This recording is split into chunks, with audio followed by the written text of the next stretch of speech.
मुंबईला आज सुद्धा हवामान विभागाने पावसाचा रेड अलर्ट जारी केलेला आहे। गेल्या काही दिवसांपासून मराठवाडा आणि विदर्भात धुमाकूळ घालणाऱ्या पावसाने आता आपला मोर्चा मुंबई, कोकण आणि मध्य महाराष्ट्राच्या घाटमाथ्याकडे वळवलेला आहे। मुंबईत आज सुद्धा मुसळधार पावसाचा अंदाज हवामान विभागाने दिलेला आहे। तर येणारे 2 दिवस म्हणजेच बुधवार आणि गुरुवार या 2 दिवसांसाठी हवामान खात्याने अतिवृष्टीचा इशारा दिलेला आहे। दरम्यान पालघर, ठाणे, मुंबई, रायगड, नाशिक घाट, पुणे घाट, सातारा घाट या भागामध्ये पावसाचा रेड अलर्ट आहे। तर कोल्हापूर घाट, गडचिरोली या ठिकाणी सुद्धा पावसाचा रेड अलर्ट जारी करण्यात आलेला आहे। दरम्यान नागरिकांनी सतर्क राहावं आणि आवश्यक ती काळजी घ्यावी असं आवाहन केलं जात आहे। तर मराठवाडा आणि विदर्भातील नागरिकांना काहीसा दिलासा मिळतोय। तर आता कोकण आणि घाटमाथ्यावरती वरुण राजाची कृपादृष्टी आता वक्र झाली आहे। तर मुंबई आणि परिसराला सलग दुसऱ्या दिवशी सुद्धा मुसळधार पावसानं झोडपलेल्या आणि हवामान विभागाने मुंबईला रेड अलर्ट जारी केलेला आहे। गांधी मार्केट, दादर परिसरात मोठ्या प्रमाणात पाणी साचलंय आणि पावसामुळे कामावरती निघालेल्या नोकरदारांना मनस्ताप सहन करावा लागतोय। 2 दृश्य समोर येत आहेत। एकीकडे आपण बघतोय मुसळधार पाऊस सुरू आहे, रात्रीपासूनच हा पाऊस सुरू आहे। गांधी मार्केट परिसरात पाणी साचायला सुरुवात झाली आणि यानंतर दुसरी दृश्य समोर येत आहेत। 7:20 दादर पूर्व परिसरात सुद्धा मोठ्या प्रमाणात पाणी साठलेलं आहे। मुंबईत आज सुद्धा मुसळधार पाऊस सुरू आहे। काल पण प्रचंड प्रमाणात पाणी साठलेलं होतं। दरम्यान मुंबईतला अंधेरी सबवे मुसळधार पावसामुळे पाण्याखाली गेलेला आहे। तर मुंबई सेंट्रल भागात सुद्धा पाणी साचलंय। दिवसभर मुसळधार पाऊस पडण्याचा अंदाज हवामान विभागाने वर्तवलाय। काल सुद्धा अंधेरी सबवे पाण्याखाली गेलेला होता आणि आज सुद्धा तसंच चित्र बघायला मिळतंय आणि मुंबई सेंट्रल परिसरात सुद्धा आता पाणी साचायला मोठ्या प्रमाणात सुरुवात झालेली आहे। दादरमध्ये मध्यरात्रीपासूनच पाऊस जोरदार सुरू आणि जोरदार पावसाने हजेरी लावलेली आहे। मुसळधार पावसामुळे दादर स्टेशन बाहेर मोठ्या प्रमाणात पाणी साचलेलं आहे। तर काही सोसायटीमध्ये सुद्धा पाणी साचलंय, यामुळे वाहतुकीला मोठ्या प्रमाणात फटका बसतोय आणि असाच पाऊस सुरू राहिल्यास आज सुद्धा मोठ्या प्रमाणात दादर परिसरात पाणी साचण्याची शक्यता आहे। दरम्यान पाणी साचण्यास सुरुवात झाल्यामुळे वाहतुकीला सुद्धा याचा मोठा फटका बसतोय आणि वाहतूक सध्या धीम्या गतीने सुरू आहे। संपूर्ण राज्यात मुसळधार पावसाला सुरुवात झालेली आहे। हा पाऊस खरं तर शनिवारपासून आपल्याला पाहायला मिळतोय। मध्ये मध्ये जरी पावसाचा जोर कमी झालेला असतो तरीही पाऊस सतत पडत आहे आणि त्यामुळे सखल भागात पाणी साचायला सुरुवात होत असते। मुंबईतील हिंदमाता परिसरात आता आपण आहोत। हिंदमाता परिसराचे दृश्य आपल्याला पाहायला मिळतात। या परिसरात देखील पाणी साचायला सुरुवात झालेली आहे। खरं तर पहाटेपासूनच पावसाचा जोर मुंबई आणि उपनगरामध्ये वाढलेला पाहायला मिळतो। जसं हवामान खात्याकडून सांगण्यात आलेलं होतं की मुंबईसह ठाणे, पालघर आणि कोकणाला रेड अलर्ट जारी करण्यात आलेला आहे। त्याप्रमाणेच आपल्याला जोरदार पाऊस पडताना पाहायला मिळतंय। तसंच पाणी देखील ठिकठिकाणी साचलेलं आहे। हिंदमाता परिसरामध्ये दरवर्षीप्रमाणे यंदा देखील तीच परिस्थिती आपल्याला पाहायला मिळते। त्यामुळे जनजीवन विस्कळीत झालेलं पाहायला मिळते। आज जरी शाळांना, कॉलेजेसला सुट्ट्या असल्या तरी देखील कर्मचारी जे आहेत, कामावर जाणारे कर्मचारी, त्यांना मात्र याचा फटका नक्कीच बसणार आहे। आपण पाहतो याच पाण्यातून वाट काढत लोकांना निश्चित अशा ठिकाणी पोहोचावं लागतं आणि त्यामुळे त्यांना नाहक असा त्रास सहन करावा लागतोय। दुसरीकडे जर आपण पाहिलं तर याच हिंदमाता परिसरामध्ये पंपिंग स्टेशन देखील बसवण्यात आलेले आहेत। परंतु हे पंपिंग स्टेशन बसवण्यात आले तरी देखील आपण ही परिस्थिती पाहतो, तरी देखील इथे पाणी साचतं। जसं नेहमीप्रमाणे तसं यावेळी देखील पाणी साचलेलं आहे। काही वेळानंतर पाणी कमी होणार का? कारण पंपिंग मशीनचं कामच आहे पाणी शोषून घेणं आणि तेच काम पंपिंग मशीन करणार का? आणि त्यामुळे इकडचं जनजीवन जे विस्कळीत झालेलं आहे ते सुधरेल का? हे पाहणं नक्कीच महत्त्वाचं ठरेल।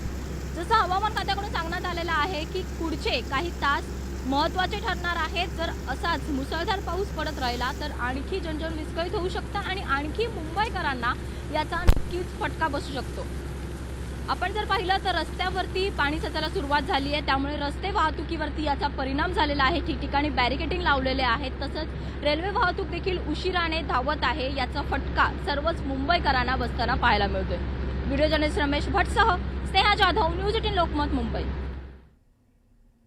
तर मुंबईसह उपनगरामध्ये गेल्या 2 दिवसांपासून मुसळधार पाऊस सुरू आणि मुंबई सेंट्रलच्या DRM ऑफिस रोडजवळ पाणी साचलं। त्यामुळे वाहनधारकांना या पाण्यातूनच जाताना तारेवरची कसरत करावी लागते। तर दुसरीकडे दादर TT जंक्शन भागात सुद्धा रस्ते जलमय झालेत आणि रस्त्यांवरती जवळपास गुडघाभर पाणी साचतंय। पाणी भरल्यामुळे लोकांना या ठिकाणाहूनच प्रवास करत हाल सोसावे लागत आहेत। मुंबई सेंट्रल आणि दादर TT जंक्शनची आपण दृश्य बघतोय। दोन्हीकडे मोठ्या प्रमाणात पाणी साठल्याचं सध्या चित्र आहे। जोरदार पावसामुळे मुंबईकरांचे मात्र मोठ्या प्रमाणात हाल होत आहेत। तर राज्यातील अनेक जिल्ह्यांना आज सुद्धा पावसाचा इशारा देण्यात आलेला आहे। त्यामुळे या पार्श्वभूमीवरती प्रशासनाने मुंबई, ठाणे, पालघर यासह नवी मुंबई, रायगड, मीरा भाईंदर, पनवेल आणि रत्नागिरीतल्या शाळांना सुट्टी जाहीर केलेली आहे। मागील 2 दिवसांपासून सुरू असलेल्या पावसामुळे आज दिवसभर मुंबईमध्ये दाणादाण उडाली। सकल भागात मोठ्या प्रमाणात पाणी साचलं, परिणामी रस्ते वाहतुकीवर सुद्धा मोठा परिणाम होतोय। रेल्वेच्या ट्रॅकवरती पाणी साचल्यामुळे लोकलची वाहतूक संथ गतीने आहे आणि या सर्व बाबींचा विचार करून सर्व शाळांना आज सुट्टी जाहीर करण्यात आली आहे।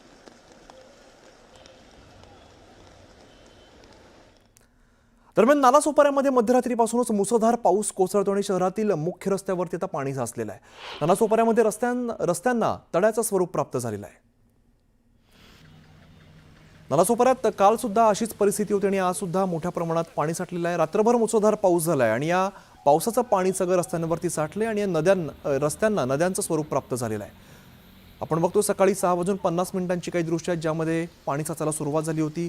तर इकडे वसईमध्ये सुद्धा सकाळी 7:15 वाजता मोठ्या प्रमाणात पाणी साठले आणि ऑफिसला जाणाऱ्यांची आता हळूहळू गर्दी होऊ लागली आहे आणि अशाच पाण्यातून वाट काढत या सगळ्यांना जावं लागतंय। आपण बघितलं होतं काल सुद्धा मोठ्या प्रमाणात पाणी साठलं होतं, अनेक गाड्या बंद पडलेल्या होत्या आणि आज सुद्धा तशीच काहीशी परिस्थिती बघायला मिळते। शहरातील मुख्य रस्त्यांवरती पाणी साठायला सुरुवात झाली। जे काही पंपिंग स्टेशन्स आहेत ते काम करत नाहीये, ते बंद आहेत, त्यामुळे रस्त्यावरती पाण्याची पातळी आपल्याला वाढताना दिसते। अनेक ठिकाणी गुडघ्यापर्यंत पाणी बघायला मिळते आणि अशाच पाण्यातून वाट काढत जावं लागतंय। नालासोपाऱ्यामध्ये मोठ्या प्रमाणात पाणी साठलं, इकडे वसई परिसरात सुद्धा तशीच परिस्थिती आहे।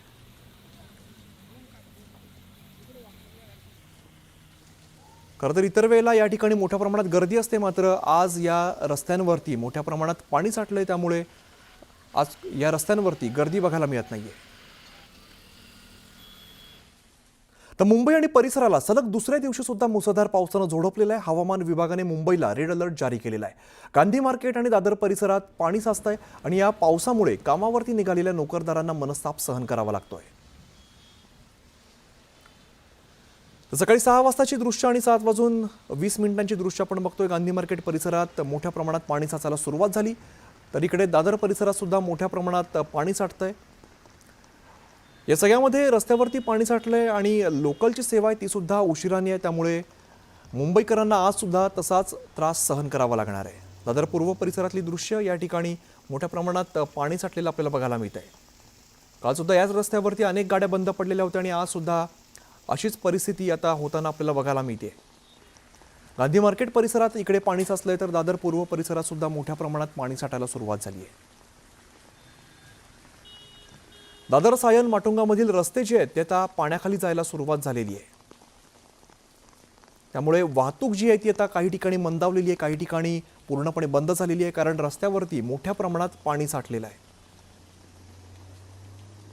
अनेक भागात पाणी साचायला सुरुवात झाली। खरं तर मागचे 2 दिवस पाऊस होता, मात्र काल आणि आज मुसळधार पाऊस आहे। पावसाने थोडा वेळ सुद्धा उसंत घेतलेली नाहीये, त्यामुळे पाण्याचा निचरा होत नाही आणि आज हे सगळं पाणी रस्त्यावरती साठताना आपल्याला दिसत आहे। स्नेहा जाधव आमच्या प्रतिनिधी सध्या अधिकची माहिती देतात, त्यांच्याकडे जाऊया। स्नेहा, आपण बघितलं होतं काल सारखीच आज सुद्धा तशीच परिस्थिती होताना दिसते। आता ऑफिसला जाणाऱ्यांची गर्दी सुरू होईल, काय सध्याची बाहेर परिस्थिती दिसते? आपण पाहिलं तर कालसारखीच किंग सर्कल परिसरामध्ये आपल्याला परिस्थिती उद्भवणार आहे, कारण आत्तापासूनच पाणी साचायला सुरुवात झालेली आहे। खरं तर पहाटेपासून जोरदार पावसाला सुरुवात झाली, त्यामुळेच मुंबईत सकल भागात पाणी साचते। आपण पाहिलेलं होतं हिंदमाता परिसरातील देखील पाणी साचायला सुरुवात झाली, तसंच किंग सर्कल परिसरात देखील आज जरी शाळेंना सुट्टी असली तरी जे इतर कर्मचारी वर्ग आहेत त्यांना मात्र कामावर जायचं आहे आणि त्यांची दैना होणार आहे, त्यांना नाहक त्रास यामुळे सहन करावा लागणार आहे।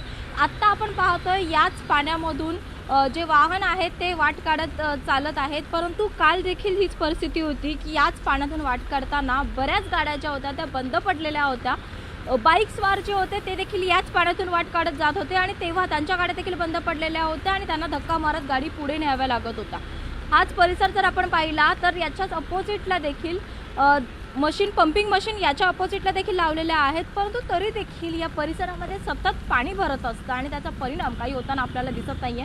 काल देखील गुडघाभर पाणी या परिसरामध्ये पाहायला मिळत होतं, आज देखील तीच परिस्थिती उद्भवणार हे पाहणं महत्त्वाचं ठरेल, कारण आत्ता आपण पाहतोय पाणी साचायला नुकतंच सुरुवात झालेली आहे। खरं तर सकाळपासूनच ही परिस्थिती आहे। असा जर पावसाचा जोर आणखी वाढला तर पुढे परिस्थिती काय होणार हे पाहणं नक्कीच महत्त्वाचं ठरेल. आता देखील आपण पाहतोय ज्या गाड्या आहेत त्या याच पाण्यातून वाट काढत पुढे आपल्याला जाताना पाहायला मिळतात.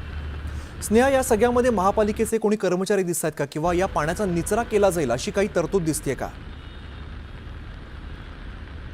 सध्या तरी या भागामध्ये आपण पाहतोय महानगरपालिकेचे कोणतेही कर्मचारी या ठिकाणी पाहायला मिळत नाही आहेत. परंतु जसं मी मगाशी म्हटलं की अपोजिट साईडलाच पंपिंग मशीन आहेत. या जर पंपिंग मशीन याच साईडला असल्या तरीही देखील पाणी साचलेलं आहे आणि त्याचा कुठेही निचरा होताना दिसत नाही आहे. पाणी कमी होताना दिसत नाही आहे. आता तर पाण्याची पातळी वाढू लागलेली आहे, कारण पाऊस हा थांबतच नाही आहे, सतत पाऊस पडतोय. त्यामुळे कालसारखी परिस्थिती उद्भवणार का हे पाहणं नक्कीच महत्त्वाचं ठरेल.